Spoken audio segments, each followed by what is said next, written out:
50 ans de leur indépendance. Il y a la responsabilité de la France de faire que pour une fois, au Togo, on ait une élection véritablement démocratique, ce que nous n'avons jamais eu.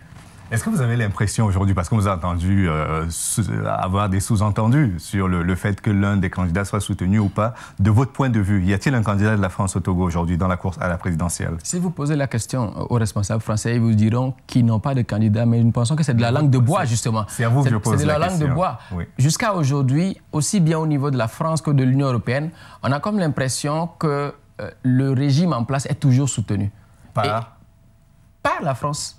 Le président Faure, on a comme l'impression qu'il est soutenu par la France. Et nous estimons que c'est un mauvais choix, dans la mesure où si ce choix est le même que font les Togolais, donc c'est un bon choix. En même temps, la France ne devait pas a priori être préoccupée par qui elle veut soutenir. Elle devrait a priori se soucier de que veulent les Togolais, comment accompagner les Togolais dans leur quête de la démocratie. C'est ça notre discours. Est-ce que les Togolais peuvent aujourd'hui se lever contre la France-Afrique? Est-ce qu'ils ont les moyens de dire, malgré le soutien éventuel de la France, nous arriverons à faire respecter notre choix qui est celui des urnes?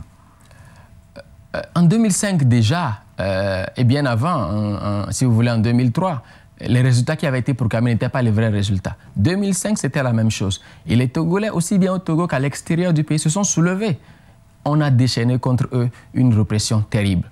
Aujourd'hui, l'armée qui a été identifiée comme ayant participé aussi à ces répressions est théoriquement mise dans les casernes et c'est la gendarmerie qui assure donc ce rôle-là. Je rappelle au passage, et c'est un peu l'un des discours que nous tenons, que celui qui dirige la force censée sécuriser le processus électoral aujourd'hui, c'est le commandant Yak Damean, qui malheureusement a été cité par le passé, notamment dans un rapport de l'Organisation mondiale contre la torture, comme ayant participé à des actes de torture.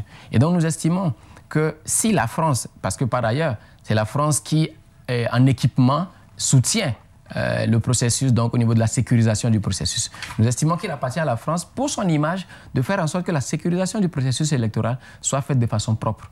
Merci beaucoup, M. André Kani-Afanou. Je rappelle que vous êtes le secrétaire général du collectif des associations contre l'impunité au Togo, le CACIT, et que vous étiez notre invité dans l'entretien du jour. Merci d'avoir fait le détour de Télésud. C'est moi qui vous remercie. Merci à vous également d'avoir regardé cette émission jusqu'à son terme. Restez en compagnie des programmes de Télésud et n'oubliez pas d'aller par moment regarder le direct sur notre site internet www.telesud.com. Rendez-vous demain pour un autre entretien du jour.